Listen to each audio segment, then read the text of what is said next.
Oh, right, you are looking live. It's sold out MetLife Stadium where today the 16-0 playoff bound New York Giants are taking on the 0-16 Jacksonville Jaguars.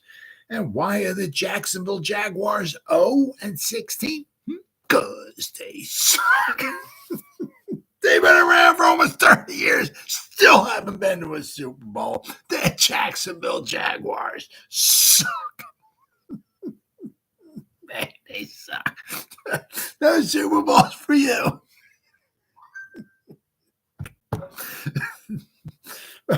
Welcome to the Gridiron. Anybody out there at all is going to spend a little bit of time with me here this evening, I greatly appreciate it. Thank you. If anybody's going to spend any time watching a replay this, once again, thank you so much from the bottom of my heart. It means the world to me. Going to try to go about 30 minutes here tonight. Shoot my mouth off for about 30 minutes. Oh, what's up, buddy? Hey. Anybody got anything to say, please feel free. Fire away, throw it in the chat box. Usually try to check on the chat box, like, hey, maybe 5 or 10 minutes or so. As soon as I see something in there, I try to respond to as fast as I can. So please feel free, fire away. I'm doing great. Doing fantastic. Absolutely fantastic. Before I get started, if anybody wants to help support my channel out, very top link in the description box takes you to my membership page. I got 3 different membership levels. The first one's called the Saquon. Second one's called the Lawrence Taylor. And the third membership level I got is called the Gridiron. Each one's got their own little perks to them. So if you want to help support my channel out, it would mean so much to me. And I thank you in advance. Thank you. If you are subscribed to my channel, once again, thank you. I can use all the support I can get, guys. But if not, please go down below, hit the subscribe button, hit that bell icon. That way, next time I go live or if I put a video out, you'll be notified. And it's free of charge. What do you got to lose, right? But if you are subscribed to my channel, thank you. Maybe give this video a thumbs up or share it. That'd be freaking awesome. And finally, also, just a little ways down in the description box, there's 2 additional links. Top one's a Facebook link, which I'll go over in just a second. Then the one underneath it, I'm an old-time fart. I can't stand change. I'm one of them old-time farts. Get off my lawn! I'm one of them old-time farts, right? It's a Twitter link. It's always been Twitter to me. It'll always be Twitter to me. Whatever letter of the alphabet Elon Musk wants to call it, that's on you, bro. I'm not calling it that. It's Twitter. Follow me on Twitter. I'll follow you back. That's an absolute promise. I put Giants-related stuff in my Twitter account every day, right? So I said, if you follow me, I'll follow you back. And then the link just on top of it takes you to my Facebook group. It's called the New York Giants, the Gridiron. It's my Facebook group. We have 8,000 members in there. It's doing simply marvelous, might I add. Basically, if I'm alive and breathing, and if I have internet access, I'm putting stuff in this group darn near 365. And not only do I put stuff in this group, but if you become a member, members post stuff in this group as well. So between me and the members, there's a boatload of New York Giants information going in this group every day. It's called the New York Giants, the Gridiron. It's my Facebook group. Please join it. You won't be dissatisfied. I promise. All right, with all that stuff said and done and out of the way with, hope the Giants don't draft J.J. McGraw. Hey, what's up, buddy? Well, I'll tell you what, we'll have to, we got to wait and see. I don't know if there's smoke screens there. The Giants were obviously, they were at his pro day, but apparently Shane wasn't there, right? I don't know. I saw him, whatever. A story said he was impressed. He impressed. But the Giants also said, I think their their tight ends coach was there. So I mean, I was a little more than maybe just like a McCarthy kind of thing.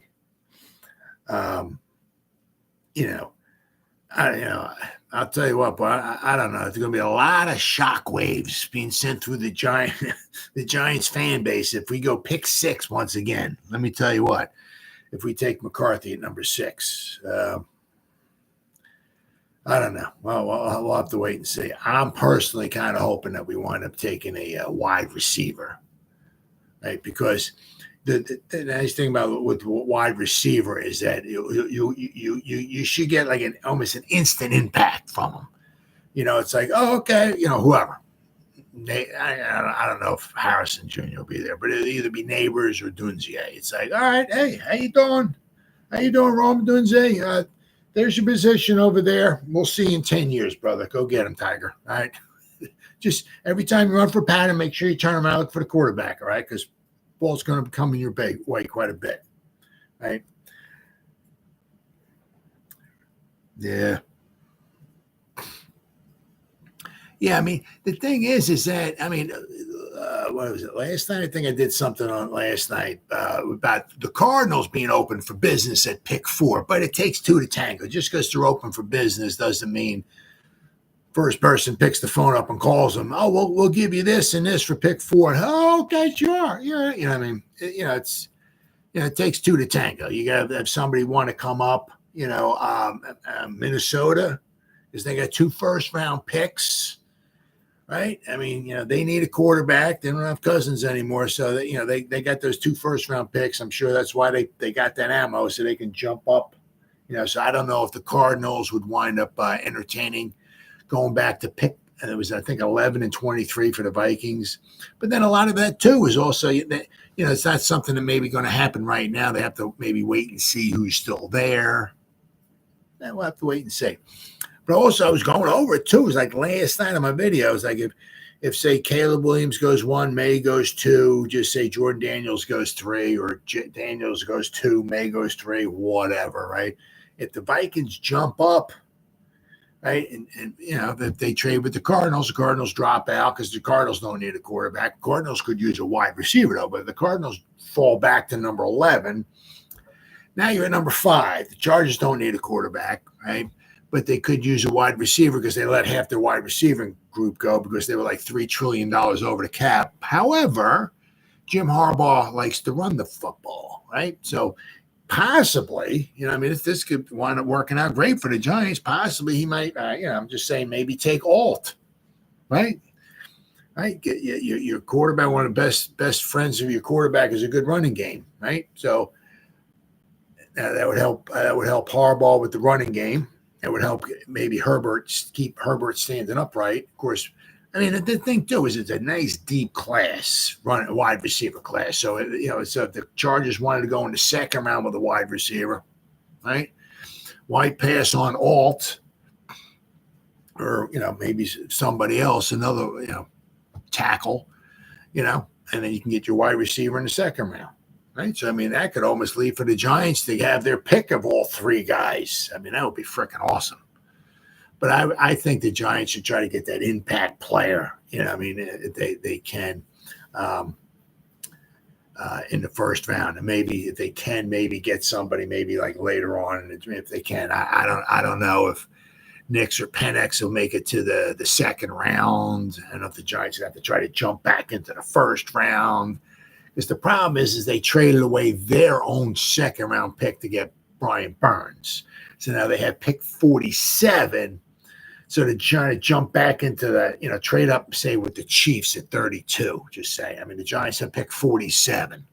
They'd have to throw a lot more ammo on top of that just to be able to jump back into the first round and maybe grab a quarterback. Who knows? But we'll have to wait and see. You're definitely speaking. Yeah. So we'll have to just wait and see. You still got, I'll tell you what, boy, we got like about a little over a month, 4.5 weeks or so, whatever it is, till the draft. About 4.5 weeks, yeah. Wow. I'll tell you, time is freaking flying. Absolutely love it. All right, but Daboll, speaking of quarterbacks, he said Brian Daboll reiterates that Daniel Jones is the Giants' starting quarterback ahead of the NFL draft. When healthy, though. Nothing has changed for Brian Daboll. The Giants head coach reiterated on Saturday the same sentiment that he expressed after the season and what General Manager Joe Schoen has said repeatedly throughout the offseason. When healthy, Daniel Jones will be the Giants' starting quarterback.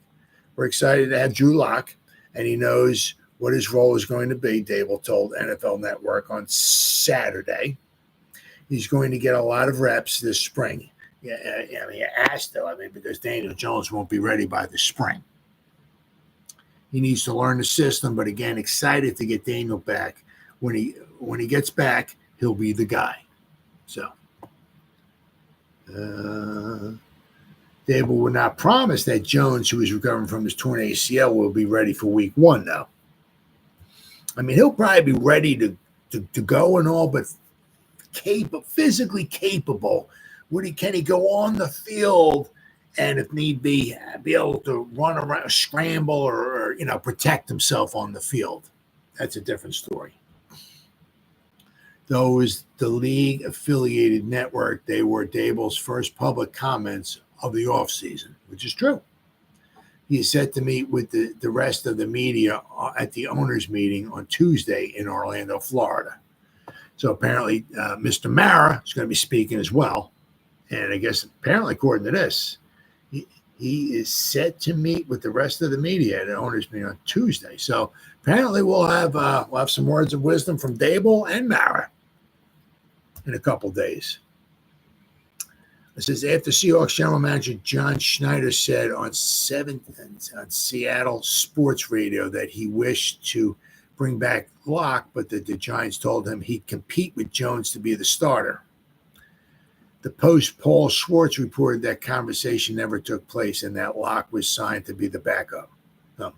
Locke later confirmed in his introductory press conference that he was told that he'd be the backup to Jones. So Daboll's comments on Saturday were nothing new. So, but the thing is, we don't know, right? When Daniel Jones, when is he going to be healthy? Once again, this is from Big Blue View. Daniel Jones is the guy when healthy, says Brian Daboll. Speculation about the future of the Giants at quarterback continues to churn, at least in the near term, though. Head coach Brian Daboll insisted on Saturday that Daniel Jones remains the guy when he's healthy. Daboll spoke to NFL insider Tom Pelissero from the NFL League meeting.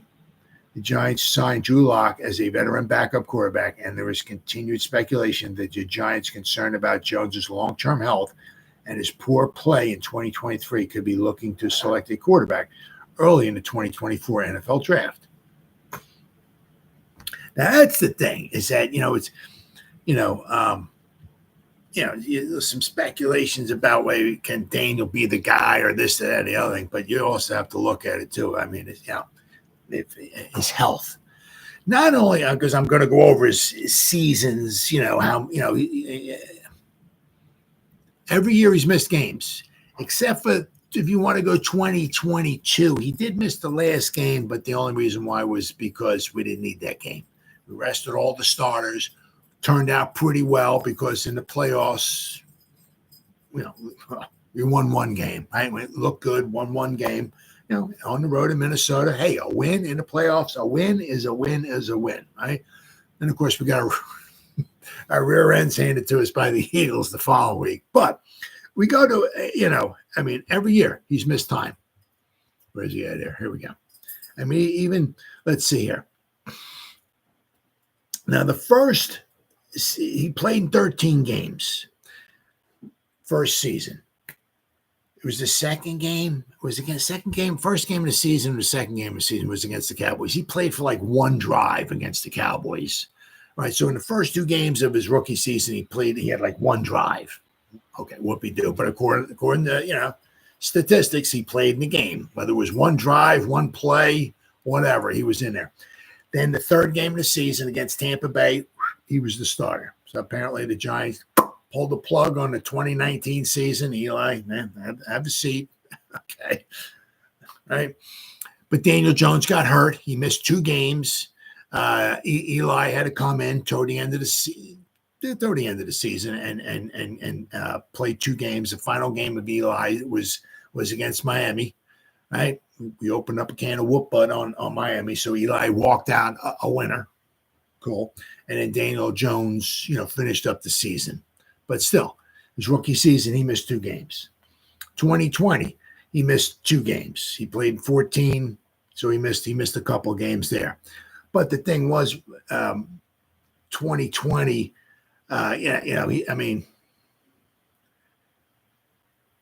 he got. Let's see, was that the? I'm trying to think here. I think that was when he got injured. I think it was against. I think it was at Cincinnati. Yeah, it's when he got injured against Cincinnati. Then he came back, and he was, because sliding, right? He pulled his hamstring or whatever it was against Cincinnati. He missed the Seahawk game. We went on the road, right? The backup quarterback in there and everything, and we wound up winning that game on the road in Seattle. We beat, right, 17-12. Then Daniel Jones tried to come back against Arizona Cardinals, and he was a sitting duck. He couldn't move. He got annihilated in that game, right? We lost 26-7. But anyway, regardless, Daniel Jones got injured for his second consecutive season, right? He missed some games in 2019, 2020, missed some games. 2021, once again, gets injured. He wound up missing, I believe it was 6 games. That's when he got whipped up on. I guess he got his bell rung against I think it was the Cowboys. So he missed a boatload of games. He came back later on in the season, but once again, he missed 6 games in 2021. 2022, he only missed 1 game, but that was the final game of the season. That's when we had Davis Webb go in there. Of course, Davis Webb went in there. That's, of course, when Kenny Golladay caught his only Giants touchdown pass, right? And then, of course, in 2023, he misses 11 games, right? He got injured 2 times, right? So the thing is with Daniel Jones is that, it's not even so much as that, him, can he stay, can he perform or whatever, but can he stay healthy? It's not can he stay healthy, it's also you start thinking about the neck and, it's like, man, another one shot. It's like, what's going to start happening back here? I tell you what, one thing, it's coming back from a knee injury or a broken arm or hand or whatever like that. Okay, that's, one thing. But, man, you start messing around with stuff running up and down your spine there. You got nerves and all kinds of stuff running in there. Man, I'll tell you, so it's not so much can he compete, but it's can guy just stay healthy. Every year he's getting injured.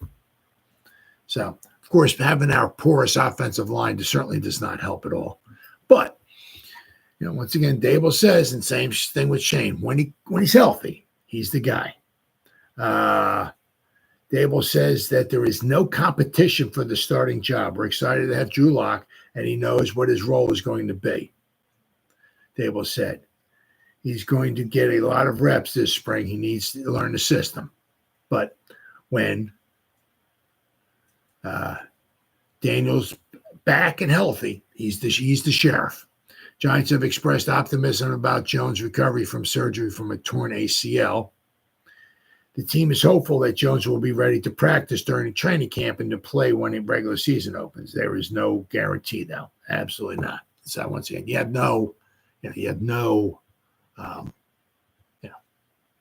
guarantee about Daniel Jones. So I'm sure he'll be throwing the ball and all of that week one of the NFL season rolls around. But can he do it and effectively? Can he protect himself and all that?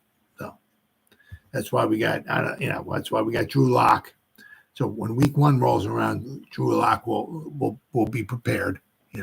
If he needs to take the reins, he'll take the reins. Now, once again, what the Giants do in the draft, we'll have to wait and see. Which brings me up to my my next point, because I saw this one article and apparently nobody wants to trade with the Giants.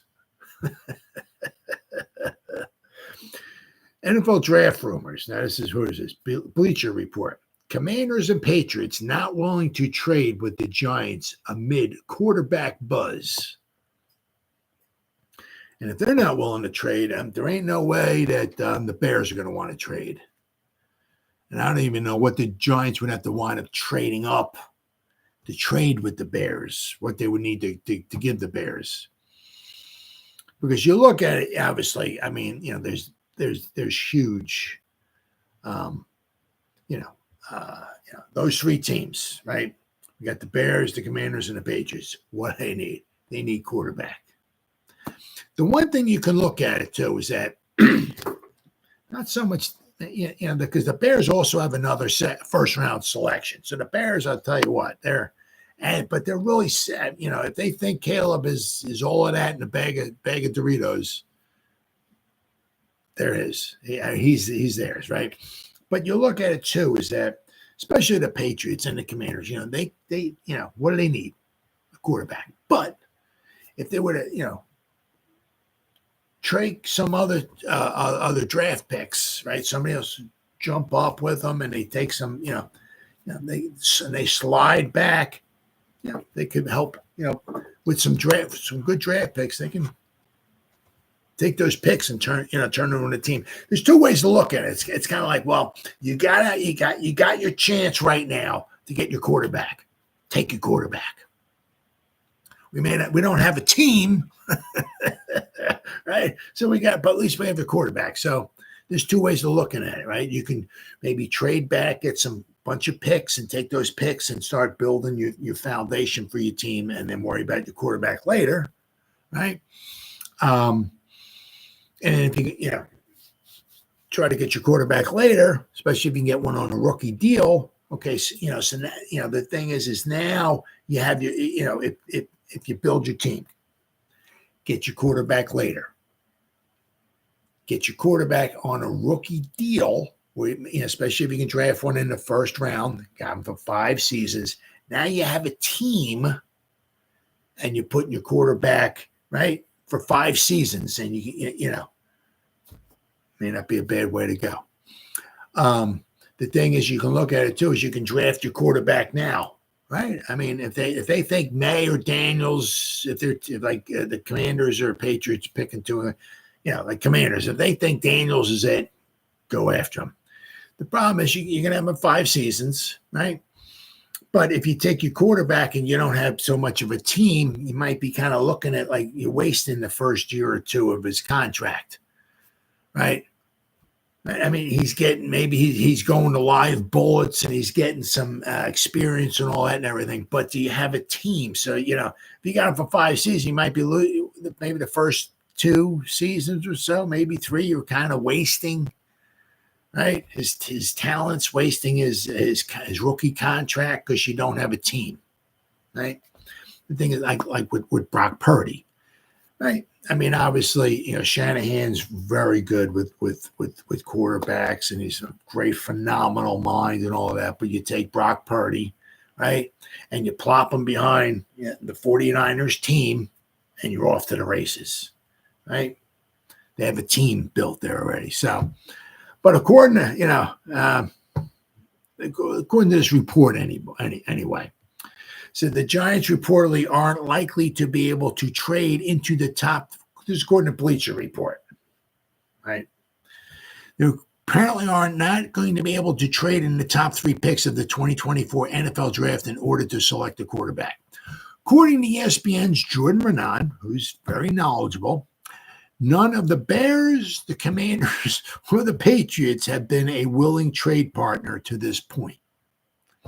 The Bears, Commanders, and Patriots own the top 3 picks in the draft. And since all of them have a significant needed quarterback, it seems likely that all of them will take a signal caller. That's true. Yeah. Bears figure to take, obviously, Caleb Williams first overall. And after trading Justin Fields to the Pittsburgh Steelers, then the Commanders will choose between Jaden Daniels or Drake May. And possibly J.J. McCarthy, right? And then New England will have to have the sloppy seconds, shall we say, right? Whoever's left over. Say if Washington takes Daniels, and obviously the Patriots will have their pick between McCarthy and May. Or if the Commanders take May, then the Patriots will have their pick between Daniels or McCarthy. Right? However you want to look at it. Then when pick 4 rolls around and the Cardinals are on the board, right? Their phone lines are just going to start exploding. And obviously they're open for business. So they'll have some stuff set up with the Vikings if the Vikings call, or maybe have the Giants call or somebody else. Who knows? I mean, the Broncos could use some help. The Raiders could use some help. The Vikings, what I mean. So I'm sure they'll have talked to those other GMs and all that. And so, pick 4 is there, right? And whoever it is, McCarthy, whoever it is, they'll have some conversations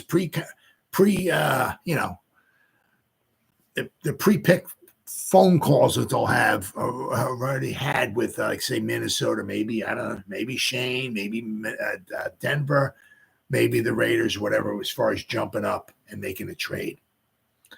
So with whoever the 4th quarterback will be left, right? Let's see here. The Arizona Cardinals at number 4 and the Chargers at number 5 don't have a quarterback need. So the Giants could stand pat at number 6 and possibly get the 4th and final quarterback left. But that top group, there's a present danger regarding a team possibly leapfrogging them. Yep. The Minnesota Vikings own the 11th overall pick in the draft and also acquired the 23rd overall pick in the trade with the Houston Texans. So they have the ammo needed to potentially trade into the top 5. Leapfrog the Giants, right? So if the Vikings or another team manage to jump past the Giants at 4 quarterbacks are taken before they pick, the Giants, of course, will have numerous options. Giants could stand pat and address a different area of need if it could trade, or it could trade back and take a less touted quarterback, or it could trade back and wait on a quarterback until the later rounds. As of right now, Daniel Jones is in line to be the Giants' starting quarterback in 2024. So, of course, Jones had his career year in 2022 when he led the Giants to the playoffs and a playoff win, and which resulted in the Giants signing him to a 4-year, $160 million contract extension. That decision did not play early dividends, as multiple injuries limited Jones to just 6 games last season, and he struggled when healthy, going 1-5 and throwing 2 touchdown passes compared to 6 interceptions.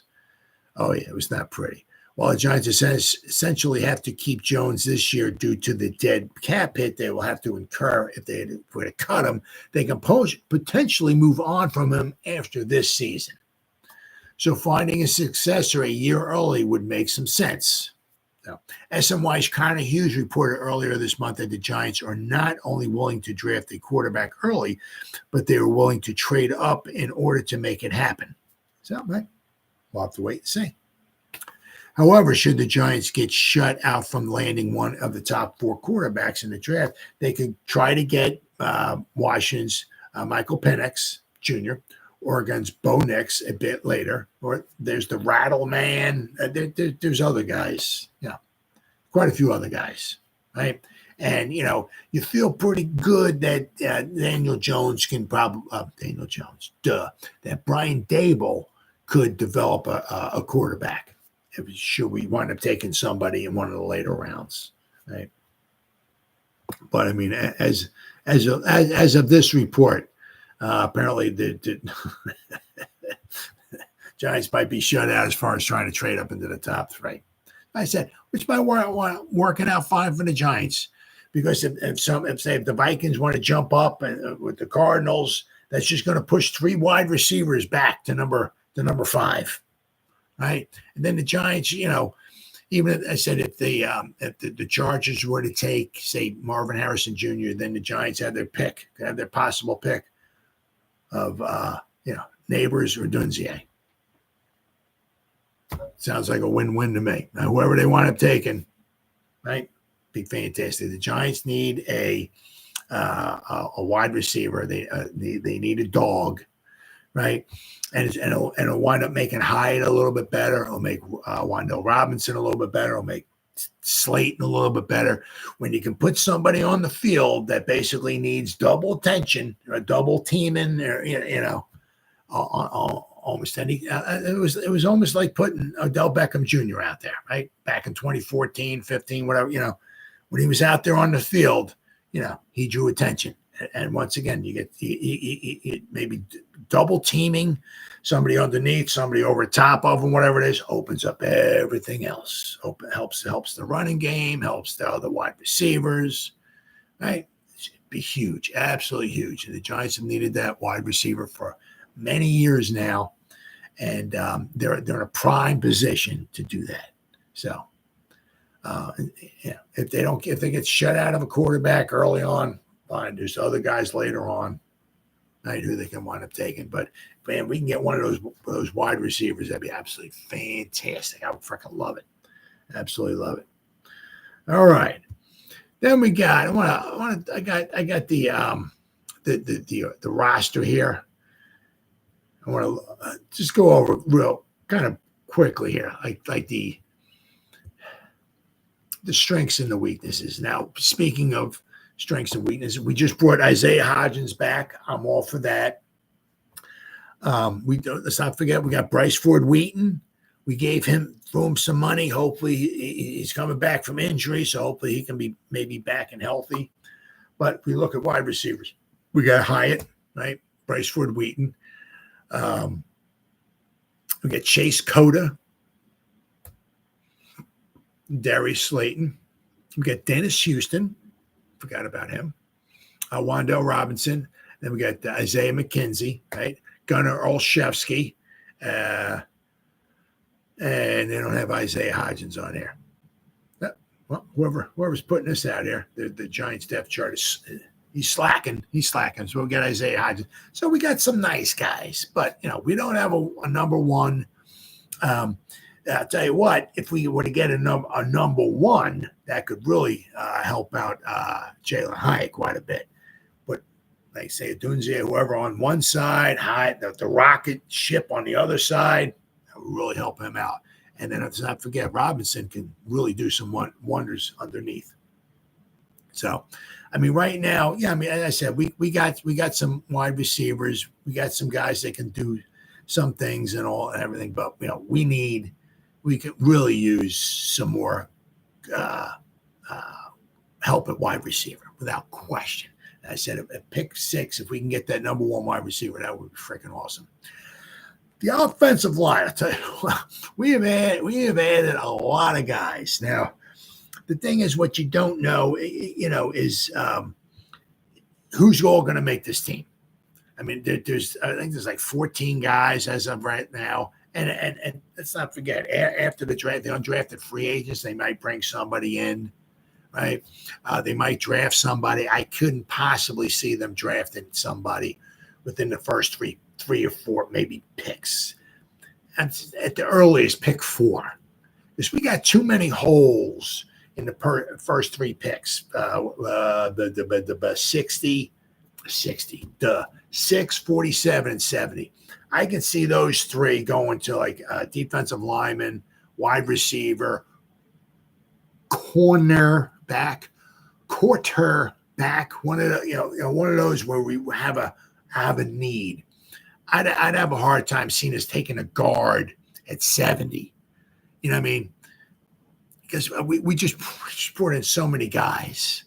So as I said, I could say maybe the 4th round, 5th round, or 6th round, maybe drafting somebody there if there's a guard there or somebody there, who they think they can. Brasillo thinks that guy's, bring him in and develop him or something like that. But early on, as I said, we got so many guys. We got so many guys. They're not all going to make the team, right? That includes putting a couple guys on a practice squad too. I mean, you're not going to have 6 offensive linemen on the practice squad. As I said, we just brought Nelson in too.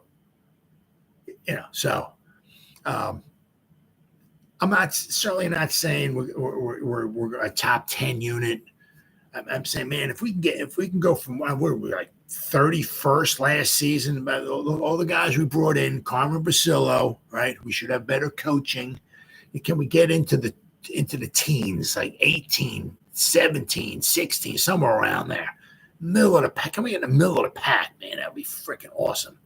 But I think with the offensive line right now, I think we got all the ammo that we need. It's a lot of it's going to be also depends on what they're doing with Evan Neal, right? they're going to try to keep him out, put him out there, keep him out there, and let him if he survives. Okay, you're our right tackle him, right? If not, maybe bring him in, put a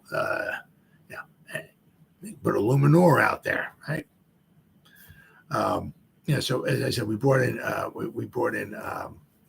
guards. I mean, Runyon.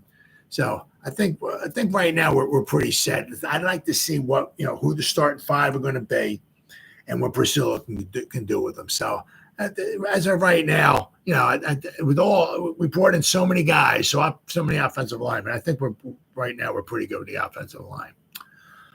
Tight end. Okay, here we go. Well, we're still waiting on Darren Waller. We have 312 blocking tight ends on this. Okay, so that's good. If it's time to hang him up, it's time to hang him up. It is what it is. If maybe not this season, maybe next season, we could use, as I said, if Waller is hanging him up, we could use a receiving threat of a tight end, right? We got blocking tight ends. We got, Bellinger's a nice tight end. He has good hands. He's got to do a better job blocking because last season he didn't do a very good job blocking. But we can certainly use a more of a threat in the passing game as far as a tight end. Now, but once again, you don't know if we need that this season because we're still waiting on Waller. So, but I mean, we got, I think if you include Waller, I think we have like 6 tight ends. Yeah, so right as of right now, we're okay. So we're waiting on Waller. But I think regardless, this might be Waller. If Waller sticks it out this season, this is probably his last season with the Giants. So either between this season or next season, the Giants could certainly use a receiving threat of a tight end. Right? All right, and we got Carter back. Well, I'd be absolutely shocked if they don't bring somebody else in. We got Drew Lock, right? I mean, hey, Brian Daboll. Let's see what he can do with Drew Lock, right? We got Tommy Chicken Cutlet Parmesan, right? And we got Daniel Jones. Now, there's going to be like mini camps or something going on like in May or whatever.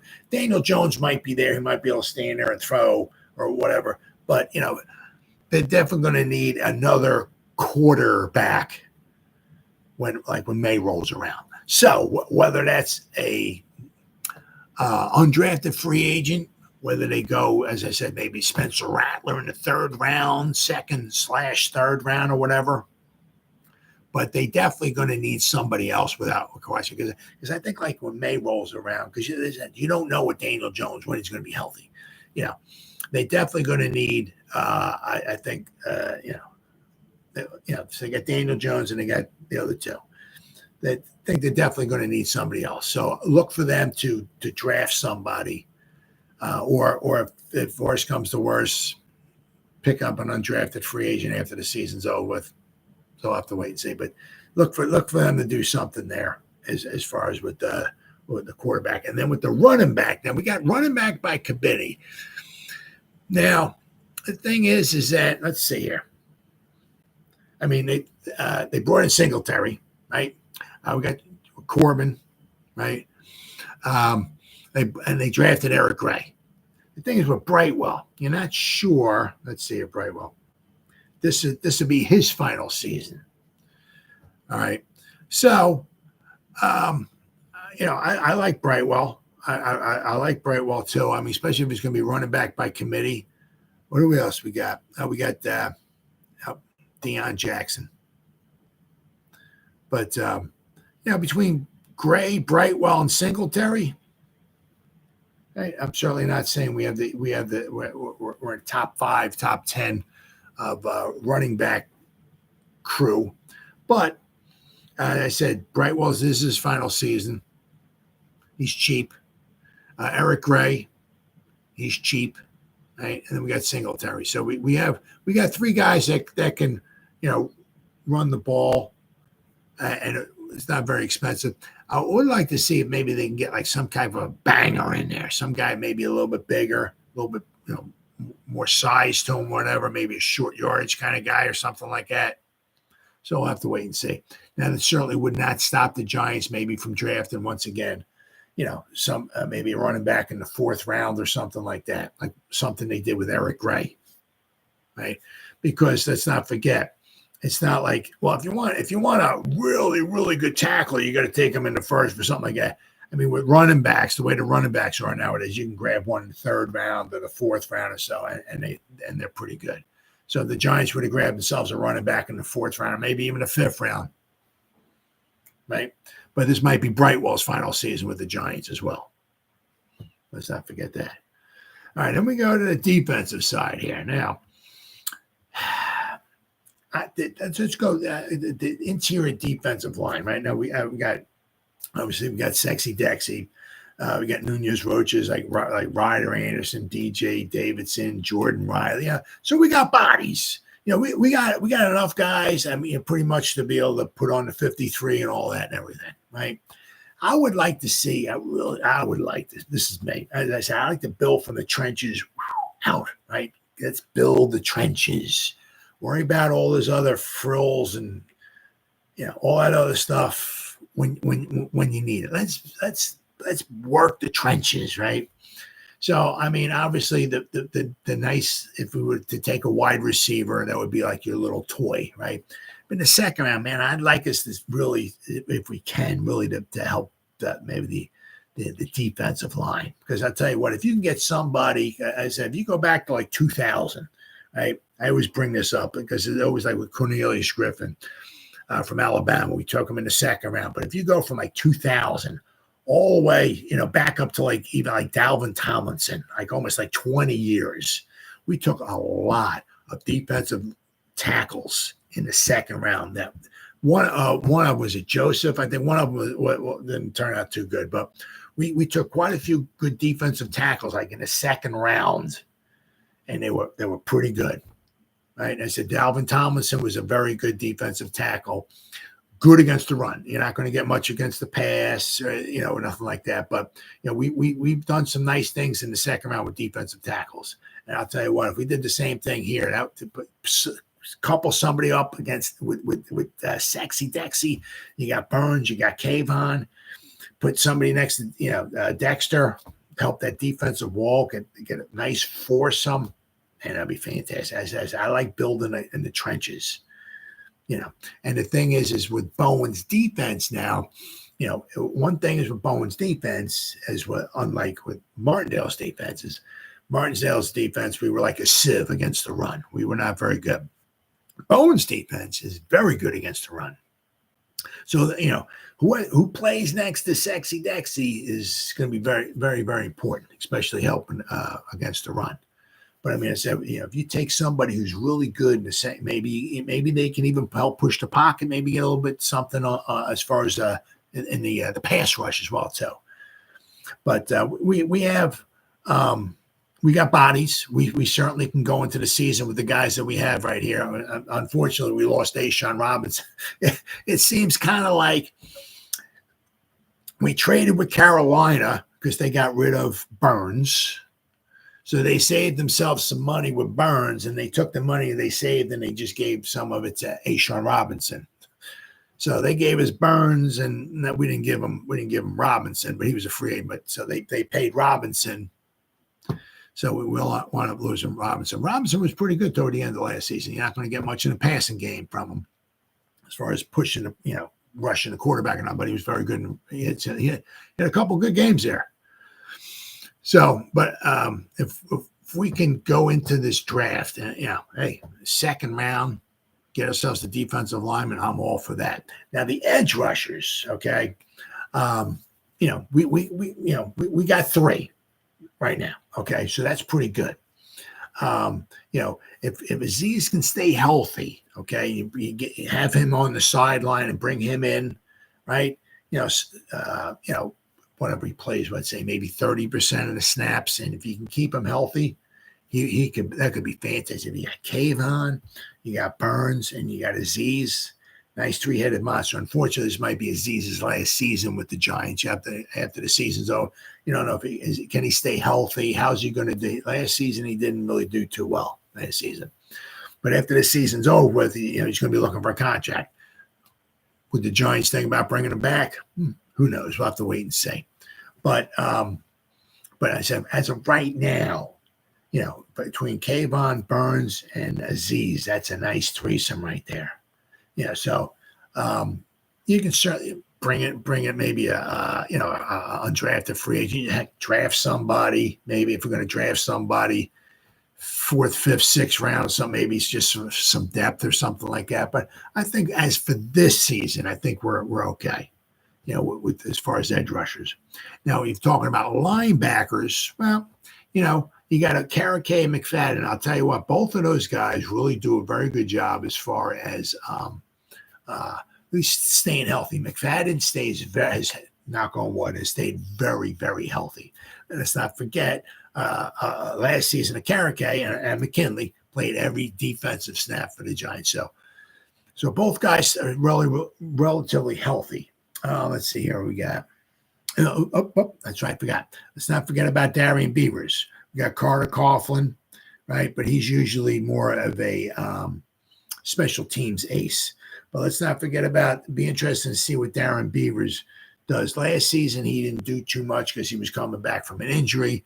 And usually, the first season coming back from the injury he had, it may not quite be the person you were the year before, but year 2, he could be as good as new, if not better. So don't count out. Don't forget about Darian Beavers, right?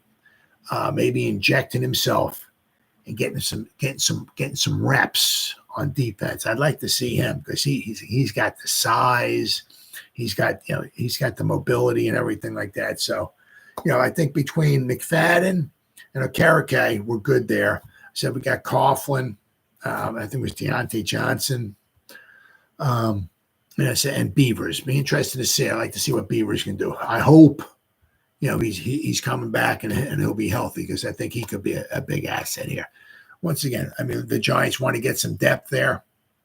Maybe after the draft's over with, and bring in an undrafted free agent. See if they can make the team. They want to draft somebody in the later rounds, 4th, 5th, or 6th. Because that's not Beavers. What round was he in? Beavers. I mean, he was a 6th round pick, right? So, I mean, if that's a lot easier said than done. I get it, but if you play your cards right, once again, it's a lot easier said than done. But play your cards right, and you can find those diamonds in the rough in the 4th, 5th round, 6th round, or whatever. Right? I mean, like McFadden, I said Beavers, quite possibly. Let's see how he does. But I'm saying, but the Giants want to add some depth to the linebacker group. I said edge rusher group, linebacker group, and maybe pick round 4, 5, or 6 or something like that. I'm all for that, right? Then it leads to our corner back. Now, I haven't heard nothing about White. White was supposed to have come in, Tre'Davious White, and had a talk with the Giants. I heard he came in, he left. I have no idea what's going on. I know he was talking to a few other teams, but the Giants definitely, without question, certainly could use somebody. Now, once again, this is if White doesn't, we don't want him with White. Hey, if they don't want to go defensive tackle in the 2nd round, grab a corner back in the 2nd round. I'm fine with that. You got your 1st rounder Banks as cornerback 1. You draft a cornerback in the 2nd round. I'm all for that. That's fine. But you definitely we need some more depth there. I would like to see if we could bring in like a veteran, like White, a veteran presence, somebody who has multiple years quite a few years under the belt, right? That's what I would like him. And once again, free agency still isn't over. I mean, just because, you haven't brought one in the first couple of weeks of free agency doesn't mean there aren't free agents out there who have experience. But I would definitely like to see the Giants certainly bring in, draft a cornerback. Maybe obviously after the draft's over with, maybe bring in an undrafted free agent cornerback to just try to see if they can maybe make the team. But also get somebody in who has some experience, 5+ years or so in the league. I mean, that would be pretty good. I like to see that. So we can certainly use some help there. And then same thing with safety. Okay. As far as what we got, do we know much about Javarius Owens? I mean, he hardly played at all last season, right? Pinnock and Belton. Okay. Right. But once again, I certainly think we can use to add some depth there. Same thing there. I mean, if they see a safety in the 3rd round who might be able to play, get some starting time, I'm all for that, right? But I think definitely it's safety. We can go into the season starting with maybe Belton and Pinnock, but at safety they can certainly use a little more depth there too as well. So, all right, and then finally, what do I got here? Giants currently 31st in effective cap space.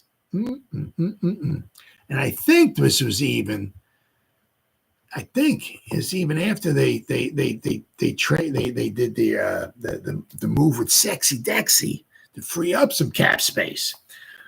It says following the initial free agency waves, this is from Giants Wire. The Giants currently rank 31st in effective salary cap space according to Over the Cap. At the moment, Over the Cap is the Giants at $8.73 million in available cap space. Although that figure doesn't quite rank second to last, it is in the bottom 10 of the NFL. Effective salary cap space is what the Giants actually have available to spend if they want to continue adding to their roster. Over the cap is that figure for the Giants at just $2.08 million, only ahead of the Atlanta Falcons.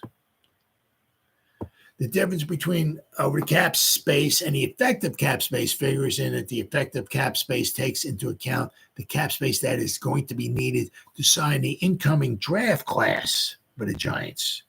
Because you figure, I mean, the Giants' first round pick, I think, is going to be about $6 million. Their second round pick is going to be almost $2 million. So between, they're going to need some money to sign their first couple draft picks.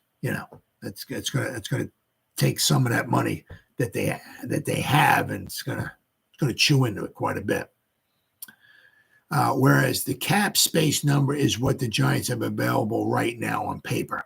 However, along the needing cap space for the incoming draft class, the Giants are going to need space to put together a practice squad, as well as having in-season reserves available so that they can make any additions and for game day evaluations. None of this, of course, includes any of the free agent additions that could still be made this offseason. Additional cap space is also going to be required to make those moves. So it's safe to say that even with the recent restructure of Dexter Lawrence's contract, General Manager Joe Schoen is still going to need to do some salary cap maneuvering this offseason. In addition to Lawrence, 2 other contract restructure candidates that could have are Andrew Thomas and Bobby Okereke. Thomas currently has the second largest cap hit on the team at $23.26 million, baby. This includes a base salary of $14.17 million, with that entire amount counting towards the current year's salary cap. However, if the Giants were to convert a portion of that base salary to a signing bonus, then the dollar amount can be prorated over the life of the contract, which for Thomas goes through the 2029 season, thus lowering his 2024 cap hit. So basically, if they were just his base salary is 14.17, if they were to basically say convert, say 10 million of that into a signing bonus, well, then they could take the 10 million and split up. I think basically maybe like 5 years. So out of 10 million, 2 of it would count for this year. 2 million of that signing bonus would be next year, and 2. So basically, they could save themselves maybe like $8 million this season if they were to take the portion of that, maybe make a $10 million signing bonus for him.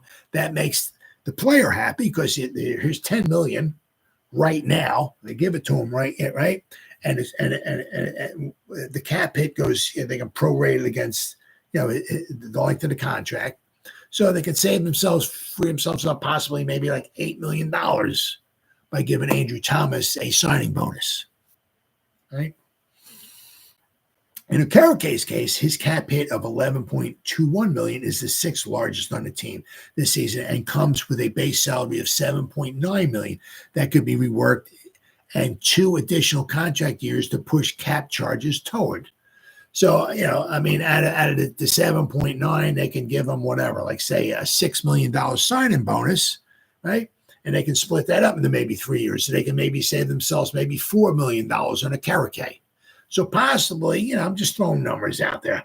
So possibly between Okereke and Andrew Thomas, if they were to rework some of, they can get themselves quite possibly well over $10 million in salary space. The other thing would be if, once again, we're talking about was with Waller, right? You don't know what he's doing, right? If he were to retire, his salary, his cap is like about $14 million this season. I believe the Giants would owe him about $7.9 million, right? That regardless, that goes to him regardless. Okay. However, he's owed 14.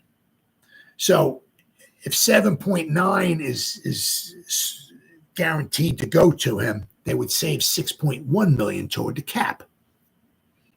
So if Waller were to retire, if they were somehow to maybe do something with Andrew Thomas's contract this season, Bobby Okereke's this season, and if Waller were to retire, quite possibly the Giants could come up with maybe additional close to maybe around $20 more million, which would certainly be fantastic because that would give them plenty of money to sign player to go into the season with. They could sign their draft class, and maybe even bring in another, maybe a small, nice free agent here or there, something like that. So there are things that the Giants can certainly do without question to free up some additional money. The one thing they don't want to do, obviously, would be do anything with Daniel Jones's contract. I really don't think they want to do anything with that. I mean, they could take his rework that, right? Give him a signing bonus and probably drop his cap hit down quite a bit and save the Giants. Could probably save themselves probably, I don't know,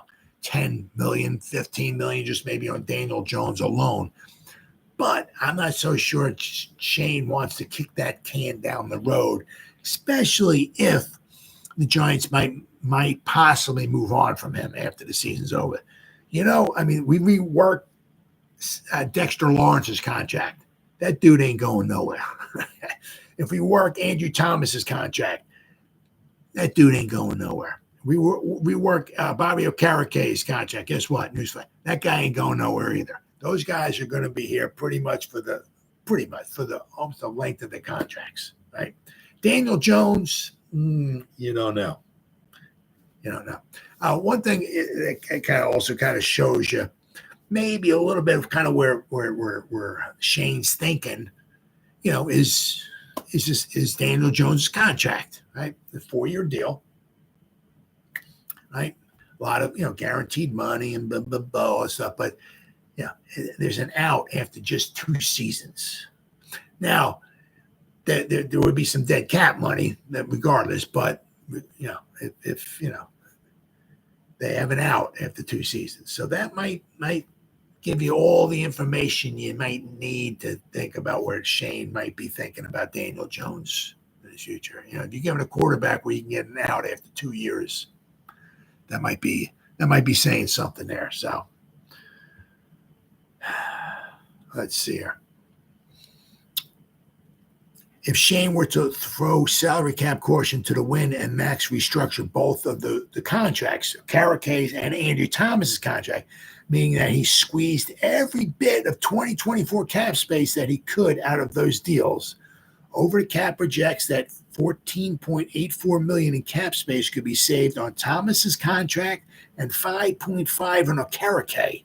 Wow. So that would mean if he squeezed everything out of the 2, he could come up with $20 million, over $20 million additional just from those 2. And that's not including if Waller were to retire. Now, if Waller were to retire and if he squeezed out all he could, he'd be freeing up maybe an additional $25 million in salary cap space. for this season. And that's not including, because that would be an additional 25. We have 10. So between the 10 and the 25, so we could possibly bump back up. I mean, if Waller were to retire, right? Possibly around $30-35 million in cap space, which would be fantastic. Fantastic. And just because you got the money doesn't mean you have to use it, right? Because whatever you have left over at the end of the season gets carried over to the next year. So it's not like use it or lose it. Well, we got $35 million in cap space. We have to use all of it or we lose it. No. We have $35 million in cap space, say between signing some free agents, our draft class, you need some money. If the guys gets injured during the regular season, say we use $15 million of it. Just saying, right? That would give you $20 million in salary cap that we'd have, right? If you don't use it, it gets carried over to the next season. So, and I'll tell you what, next season, the Giants could quite possibly have quite a bit of salary cap space. So it says, this is from Giants Wire. It says, so my guess is that Shane won't rework those contracts to that extent, but it goes to show the opportunity that is available. And these are two likely contracts to be restructured. Those three. Dexter Lawrence, Andrew Thomas, and Bobby Okereke. Those would be the top three without question. Given that the current cap hits and that they both have multiple years remaining. Yes, they do. Of course, when discussing contract restructures, it's important to keep in mind that any cap space created today can reduce financial flexibility in future years. At some point, like interest on a credit card, the bill comes due. Absolutely. Yep. I mean, that's one thing you always have to remember. It's like, oh man, we got money now, yeah, but you're kicking the can down the road, right? So you're taking some money from this, and you know what I mean? It's like what they're talking about with credit cards. Sooner or later, man, it's great going into a store. You got that credit card. Woo! Yeah, I'll take that. I'll take that. I'll take that. Woo! You're right. You're dancing out of the store with your credit card, and you got your Santa sack back here. I got all this stuff. Everything's all fun and fancy. And then about 3-4 weeks later, there's an envelope comes in the mail. You open it up, and you're like, what the hell did I charge? You know what I mean? So sooner or later, the bill comes due. Oh, Vinny G-Man. What's up, brother? How's it going? Hey. We're talking the salary cap. What the Giants could possibly do if Shane were to restructure Andrew Thomas's and maybe Bobby Okereke's, he could possibly free up quite possibly an additional $20 million in salary cap. And if Waller were to retire, that would be almost about another $6 million the Giants could sign or save in salary cap. So the Giants have some, we still got some flexibility. I said, I don't think he wants to do anything at all with Daniel Jones's contract. Oh, I like Neighbors. Yeah, I tell you what, I hear a lot. I get a lot of 50-50. Some people like Neighbors, some people like Odunze. It doesn't seem, just what I hear. You can't go wrong with either one. Apparently, the top three, right? You got you got Harrison Jr., you got Neighbors, and Odunze. I don't think you can go wrong with either one of them. I mean, just the way they scored and all and everything, just seemed like you can't miss. Can't miss with any of those guys. Neighbors is definitely a little bit different than Odunze, right? The one thing is seems like with Daboll, he likes guys who can separate. Now, I think you're talking Neighbors now, right? I think you might be talking maybe Marvin Harrison Jr. too. I think the one who, the contested catch, taller guy and all that would be Odunze. Now, I'm not exactly sure if that's, that Daboll's all gung-ho over somebody like that because, he wasn't very gung-ho with Golladay, who, maybe kind of go up and contest the catch guy and all that and everything. But tell you what, Neighbors, he's special talent. Whoever they pick, I'm kind of hoping they take a wide receiver because then that'll give us, our number one wide receiver, and we can stop talking about that. We can start talking about something else. But also what I'm liking that Shane would be doing, right, is because, 2 seasons ago, his first draft, he took Wan'Dale Robinson, right? Last season, he took Jalen Hyatt. This season, maybe hopefully Neighbors or Dunzier or Harrison Jr. You know what I mean? So be 3 drafts, and he's added some nice pieces to the puzzle, right? He got our slot guy with Robinson. We took maybe a speedster with Hyatt last season. We still got Slayton, right? We brought back Hodgins. We got Bright Force Whedon, right? But, I mean, if we can get ourselves a number one wide receiver, man, that would be, 3 years in a row, right? We keep adding little pieces to the puzzle, right? And we could have our wide receiver set for hopefully maybe quite some time. I mean, Hyatt, Neighbors, and Robinson, that wouldn't be bad. That may not quite be good as maybe Hakeem Nicks and Cruz and Manningham or whatever like that, but that wouldn't be bad. That wouldn't be bad at all. What we could use, especially when Waller winds up leaving us, whether it's this year or after this year or whatever, we do need could use a good wide receiving threat. Because Bellinger has good hands, but he's not a big time threat. It's not somebody who's going to scare you, So we could use that. But I tell you what, if we wind up with Neighbors, I'd be happy to. Don't matter, I just want us to get our number one wide receiver. And just from all the stuff I keep hearing from all these draft gurus and all that, if you take one of those 3, either Harrison Jr., Neighbors or Dunzier, you can't go wrong. So, of course, a lot of it also has to do, sometimes beggars can't be choosy. I mean, I'm just saying, like, say that, whatever, Williams goes 1, Daniels goes 2, say May goes 3, right? Cardinals take Harrison Jr. The Chargers take Neighbors. Well, we might be stuck with a Dunzier. Or if the Chargers take a Dunzier, we might be stuck with Neighbors, right? So, unfortunately, beggars can't be choosy. We might have to get whoever's left over. But you do know, just pretty much almost stone cold, almost of a lock of a guarantee is that really, really good chance that one of those 3 wide receivers are going to be there for the Giants at pick 6. So, all right, guys, been 1 hour and almost 7 minutes. Vinny G-Man, good talking to you, brother. And Steven, good talking to you, pal. Good talking to you guys. Great. Thanks for keeping me up, man. It's awesome. Good talking to Giant fans.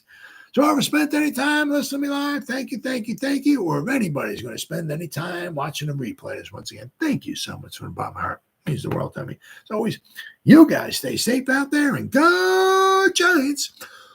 Woo! Oh, yeah.